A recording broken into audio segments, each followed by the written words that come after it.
Welcome to the Left Field Gardener. I'm Bryan, and it's a great day. Good things are happening out in the garden. I also want to just show you what's going on across the train tracks from our community garden. Just explain that there may be some construction noise going on during the filming of it. In the last episode, we talked a little bit about having flowers in your garden to attract the bees. Even when you're vegetable gardening, feel free and empowered to include just ornamental flowers, which will attract the bees, because the bees actually do play a very significant part in pollinating flowers on your vegetable plants, and thereby creating the vegetables and the fruits on them. So take a look at this lovely garden. This is a garden buddy of mine. Appropriately, there are some poppies growing in there. These are beautiful. They're volunteers, and here's some larkspur. And I would like you to focus on over here where the bees are. That is Mexican butterfly plant. And it is planted there for the bees and the butterflies.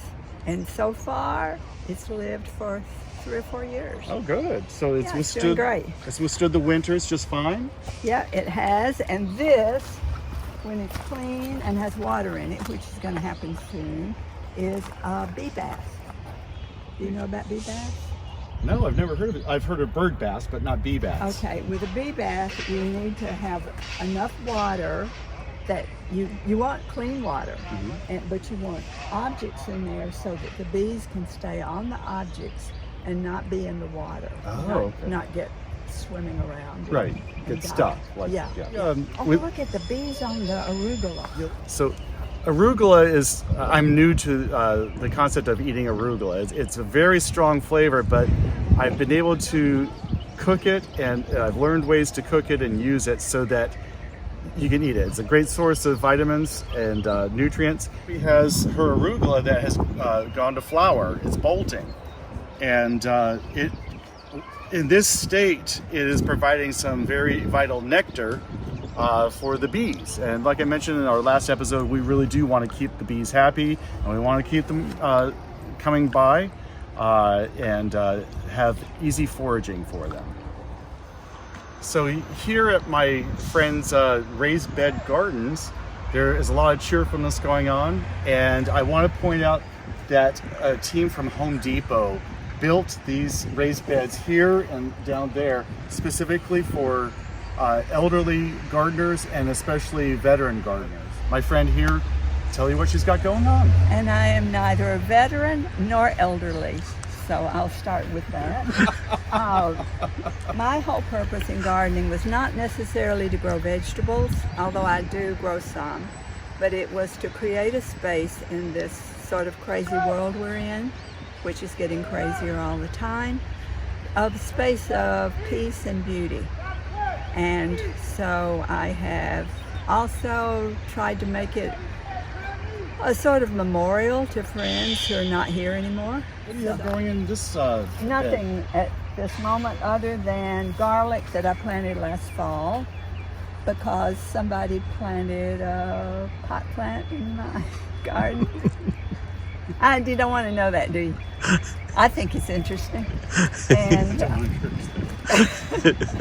and so I had to redo this, and with Bryan, my friend's help, I've done that.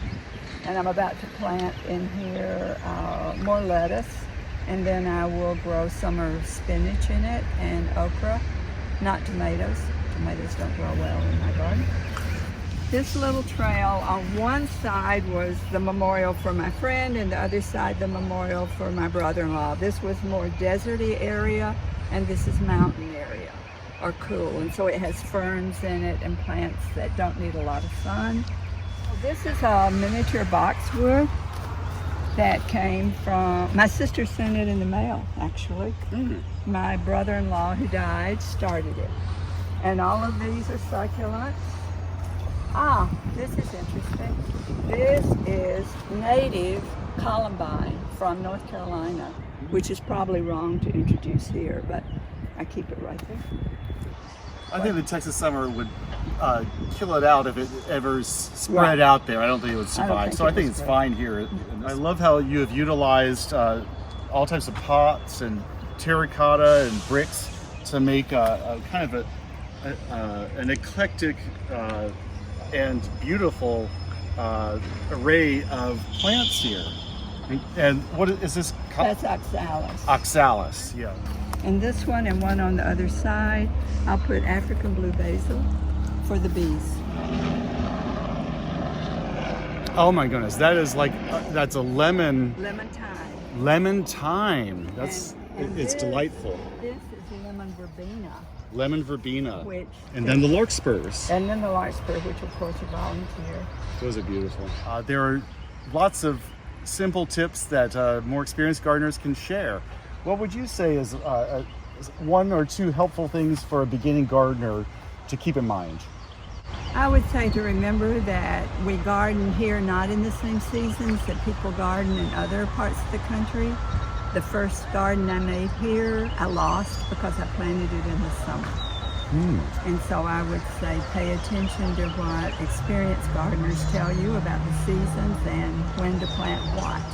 This is a great place for older people to be safe right now in terms of distance from others and breathing fresh air, more or less, and getting some exercise. Well, thank you very much. It's lovely to visit your garden and your little paradise on earth right here in a 20 by 10 foot area. Although it's probably a little bit larger than that because she's expanded a little bit. No, I've stayed within the borders. You can cut that out. I'm not a rule follower, but that I did do.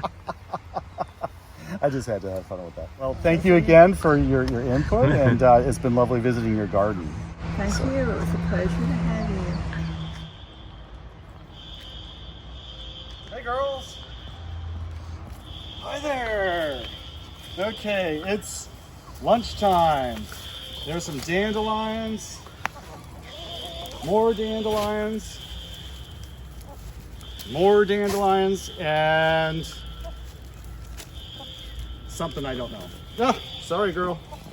I'm also going to toss it. Keep watching. I'm going to toss them a couple of banana peels too.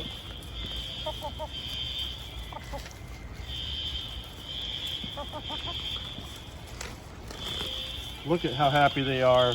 Let's see if they go bananas over bananas. No, they don't go bananas over bananas. Let's see what that is. There you go.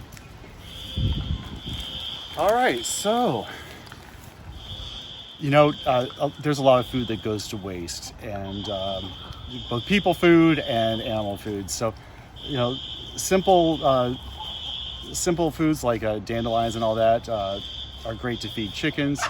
But it just reminds me, right now it's we do need to consider wastefulness, and we need to consider eating what we buy and letting it not go to waste and spoil.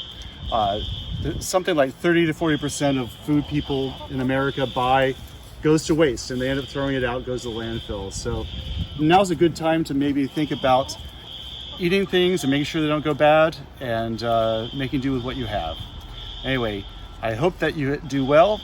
Thank you for watching, and until next time, happy gardening.